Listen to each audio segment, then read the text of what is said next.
Ah yes, the friendly town of Winston, a community of laughing faces, rustic hospitality, and a general air of merriment and goodwill in spite of recent tragic events. If things are going that bad for them, why is everyone still so friendly? They make a lot of wine.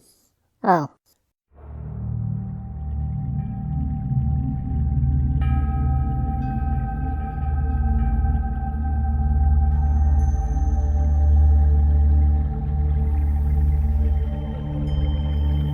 Sandbox campaigns are the ideal setting for Dungeons & Dragons from an adventurous player's perspective, as it gives them the opportunity to go anywhere and do anything. Many players will likely assume that any homebrew setting is a sandbox, with the stipulation that only a handful of adventures are available at the start of the campaign, with more opening up as play progresses and the DM learns what interests the party.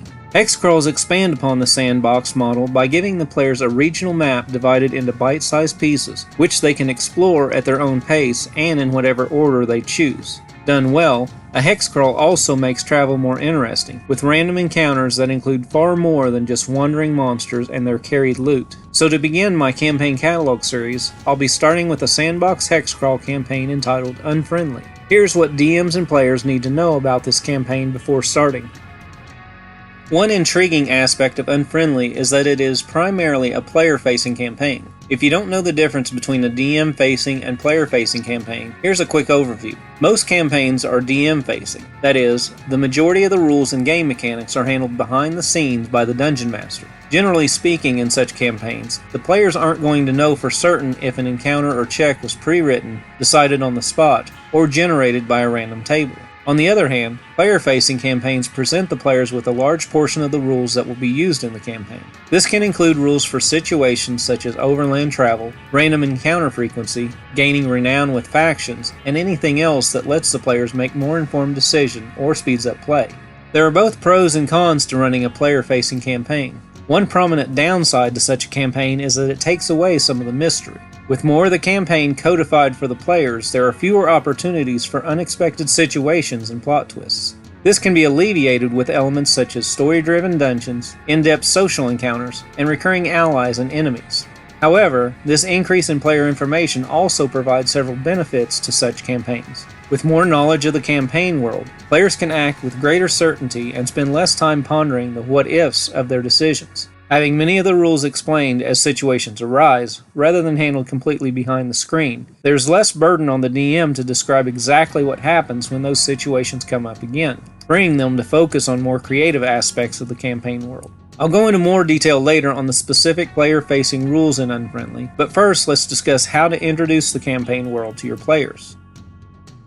Player characters begin in the port town of Potsdam, a bustling hub of activity that allows a wide range of character choices. But during the following introductory narrative, they travel north to the frontier village of Winston, where their adventure truly begins. While walking the dingy streets in the port town of Potsdam, you come across a recently posted notice nailed to a wall. It reads, "Adventurers wanted, local priest missing, threat of undead." It is signed by Chief Elder Anson Gall of the village of Winston. Added below the message is information from the caravan driver noting the departure location and time, which is in 2 days. You consider your current situation and decide that a trip to the remote northern village would be worthwhile. You spend the next couple of days gathering what you need for your journey before meeting up with the caravan driver, along with other adventurers who have decided to join the hunt for the missing priest. The journey to Winston takes a few more days as you travel through the treacherous forest known as the Sentinel Woods, part of the vast Selvage frontier. In spite of the long ride, conversation is kept to a minimum to avoid unwanted attention, with multiple guards posted at night as you camp. Finally, you reach your destination. The small but well-known village is a smattering of wooden houses linked by a network of dirt walking paths where the main road crosses a trickling brook. After passing through a covered bridge, the supply wagons come to a stop next to a large boulder jutting from the ground. Villagers gather around to unload crates and hoist wine barrels into the wagons, all while greeting you and your companions. An aging gentleman approaches your group and introduces himself with a smile. "Welcome to the friendly village of Winston. I am Chief Elder Anson Gall. It is a pleasure to meet you all. Thank you for coming to our aid." The village of Winston was built in a region of the forest teeming with wild grapes. These have since been cultivated into an extensive vineyard for producing wine. Nearby was a massive boulder with a huge crack along one side. Early explorers investigated this crack to discover a natural crevice beneath. Once construction began on the village, the crevice was excavated into a wine cellar. This wine stone was what earned Winston its name. Because Winston's sole export is wine, its people have adopted this as a theme for the village. Images of carved grapevines can be found on nearly every wooden surface in the village, while all of its prominent buildings have taken on some moniker related to this theme. You won't find any ale at the local tavern. Instead, they serve a broad array of wines, both common and unique, to tempt your palate. While staying in Winston, your party will meet several prominent villagers who can aid them during their time here. These are some of the most noteworthy NPCs within the village. Anson Gall, male human. The chief elder of Winston is Anson Gall, and is the first person the party meets after arriving in the village. Anson is a kindly old soul who believes that wisdom only comes with age. He greatly values the advice of older races such as elves and dwarves, while often dismissing the opinions of individuals younger than himself. Once the party is settled, Anson will explain the situation involving the missing priest and risen dead. The details of this adventure will be provided later today in my 5-room dungeon village cemetery video. Maven Lyca, female elf. Winston is famous throughout the kingdom for its delicious wines. This is credited to Maven Lyca and her family, who tend Winston's vineyards and operate the village winery, which also serves as a local tavern. Maven is an elf who longs for the luxuries of the city, but is reluctant to give up on the success of her family's winery. A businesswoman at heart, it was Maven who suggested hiring adventurers to deal with the undead, rather than relying on the local hunting lodge. Secretly, her goal was to bring new blood into Winston, and thus new customers. Because of her elven heritage, the chief elder was quick to agree to her request. Maven has also posted one of her finest barrels of wine as a reward for completing the task. Olivia Allagast, female human.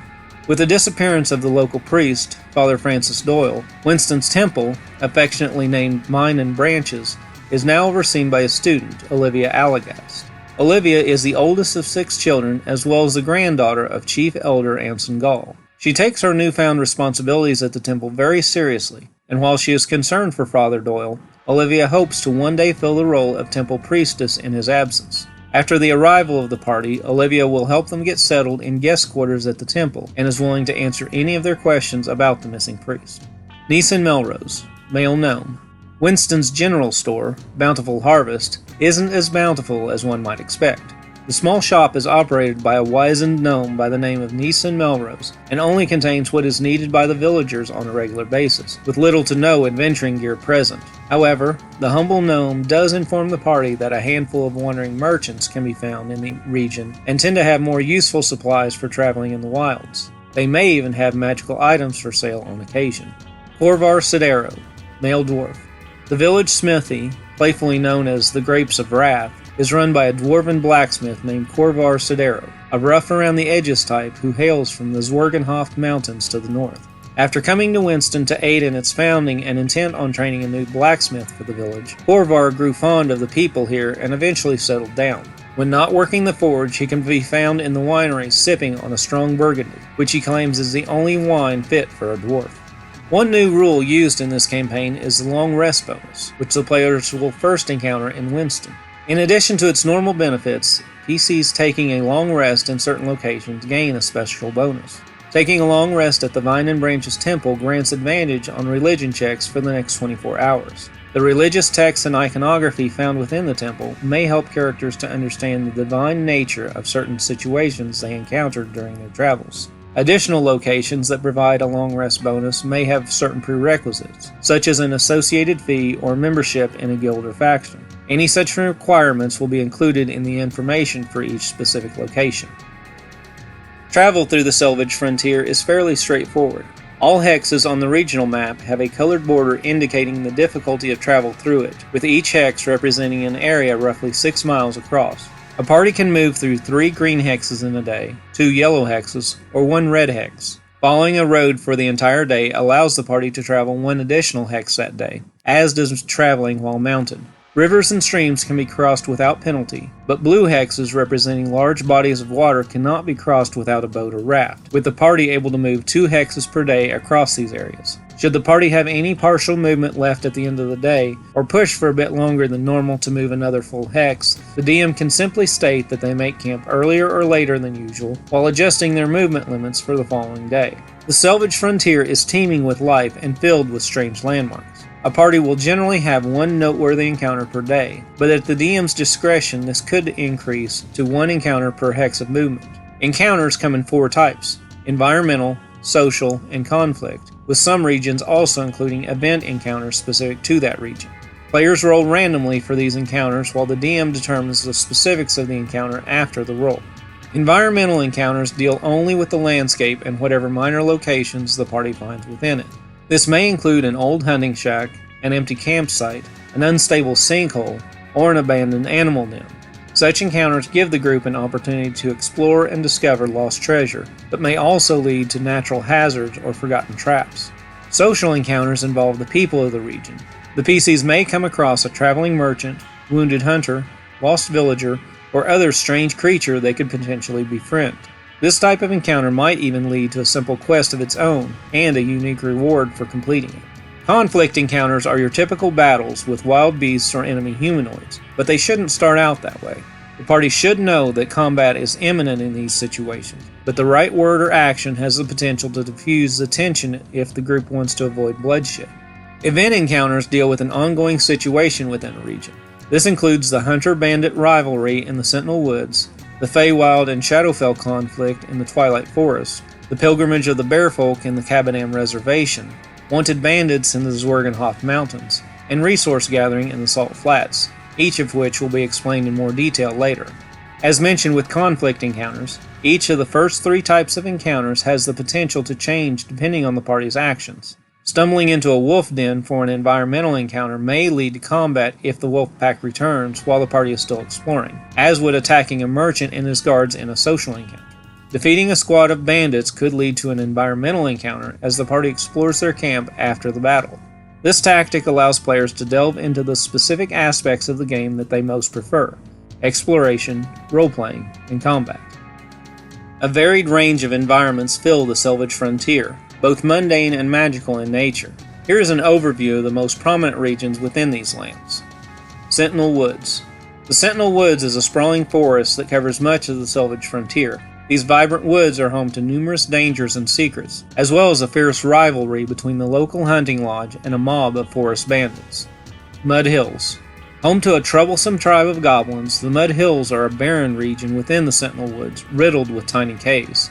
These goblins have scoured the area clean of resources as they proceed to expand their territory outward, using the vast cave network to ambush and harass trespassers from their tiny underground city of Werendorf. PCs may be accepted as friends of the goblins should they aid them against a rogue member of their clan, a mad alchemist who has taken up residence elsewhere in the Mud Hills. His lair is said to be a network of deadly traps where he experiments on others of his kind, mutating them into horrible monstrosities.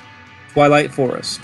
The Twilight Forest is an interplanar borderland between the world of Unserwelt, the chaotic wilderness of the Feywild, and the oppressive gloom of the Shadowfell. A constant, yet often unseen battle rages here, as creatures from one plane are influenced and altered by the other. Fey and Shadowborn can be found throughout the Twilight Forest, many of whom are under the influence of the opposite plane. The Fey wander through these mystical woods wrapped in dark tendrils that sap their spirit, while shadow beings, hindered by enchanted vines, seek a means to escape the magic, each slowly transforming into something else. Cabadam Reservation. Once a refuge for the peaceful bearfolk known as the Cabadam, this region of evergreen woods fell into strife due to a battle between Tanrika, the goddess of the Cabadam, and a tyrannical lich who sought to steal the goddess's power. Before the lich finally fell to Tanrika, he cursed the land where her people dwelt. Since that time, undead have become commonplace in these woods, hindering the people of Cabadam Village in the worship of their goddess. Salt Flats.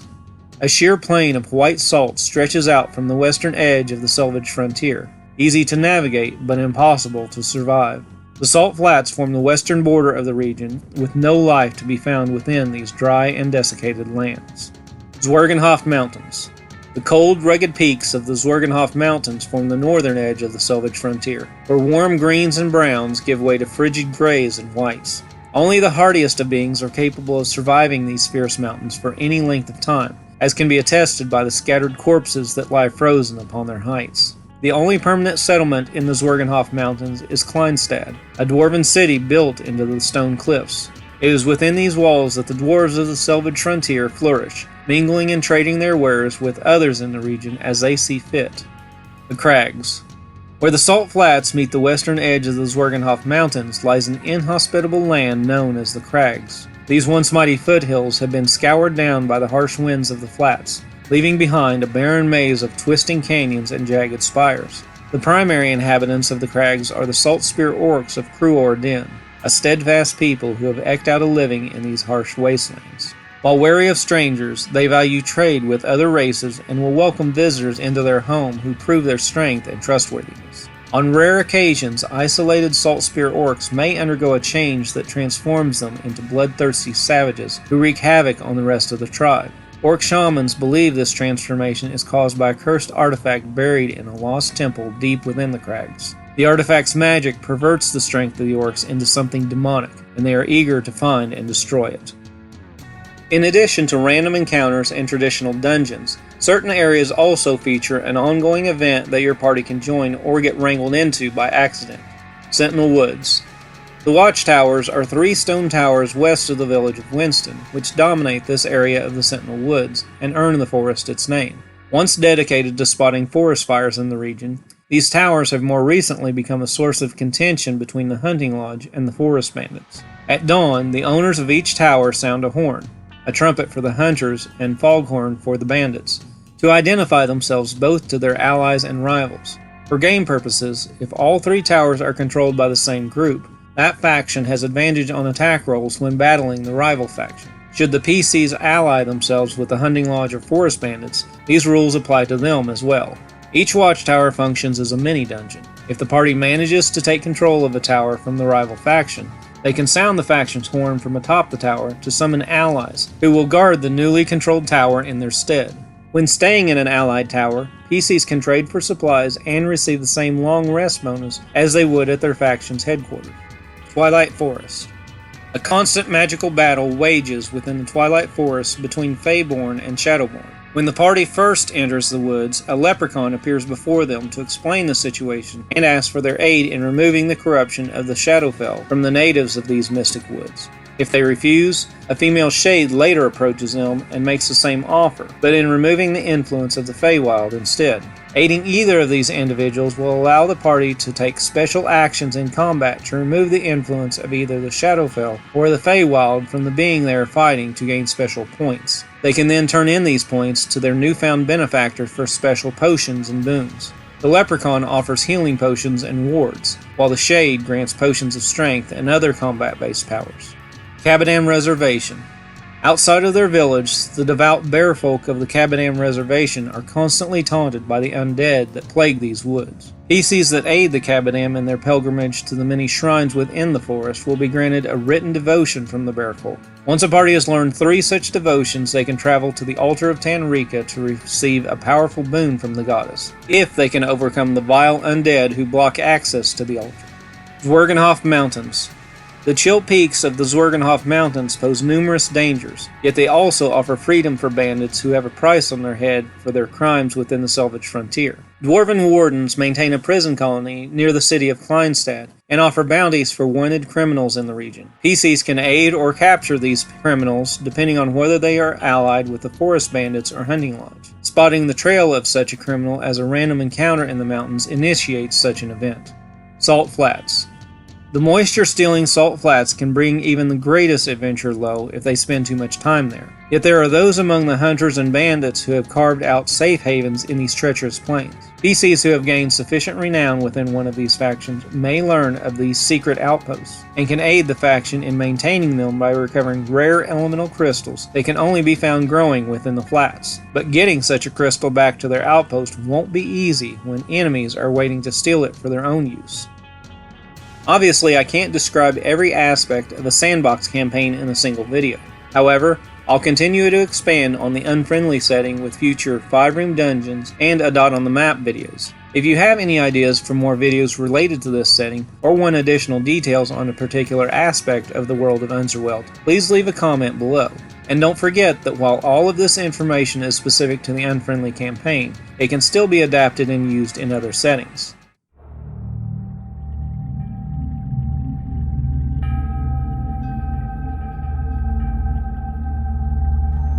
That does it for this episode. Keep an eye out for my Village Cemetery 5-room dungeon video later today, as we look deeper into the story behind the Unfriendly campaign setting. Until then, I'm David Watches.